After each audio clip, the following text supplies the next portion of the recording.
सैया लाई दहना हो सैया लाई दहना तो हमरा गेरुआ रंग के सरिया जेबै हम बैजू नगरिया। हो सैया लाई दहना तो हमरा गेरुआ रंग के सरिया जेबै हम बैजू नगरिया।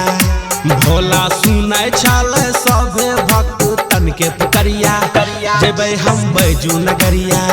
हो सैया लाई दहना तो हमरा गेरुआ रंग के सरिया जेबै हम बैजू नगरिया।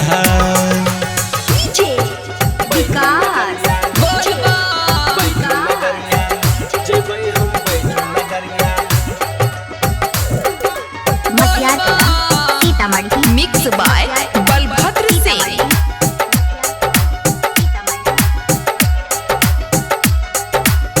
ओ घरदानी करे छाले सबके उपकार हो ओकर पटिकल छाले इहो संसार हो।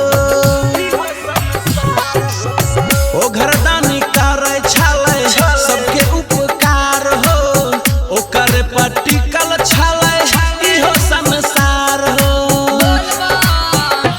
भोरे भोरे है जइबै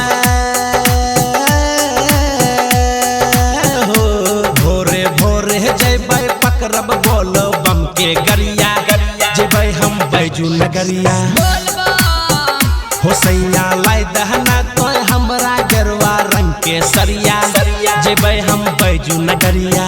हो सैया लाई दहना तो हमरा गेरुआ रंग के सरिया जेबै हम बैजू नगरिया।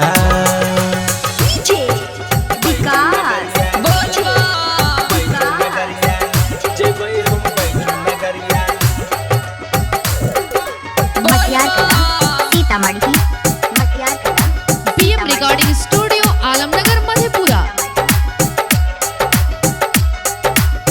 पशुपति राइटर जाय छै बाबा के धाम हो उनके ही गिरपा से बनते बिगड़ल काम हो।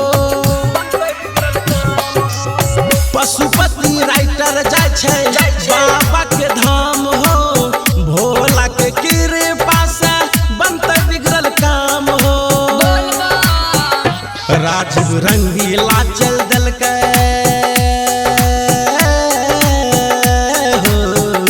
राजीव रंगीला चल दल के देखो बानी पगरिया जेबै हम बैजू नगरिया। हो सैया लाई दहना तो हमरा गेरुआ रंग के सरिया जेबै हम बैजू नगरिया। हो सैया लाई दहना तो हमरा गेरुआ रंग के सरिया जेबै हम बैजू नगरिया।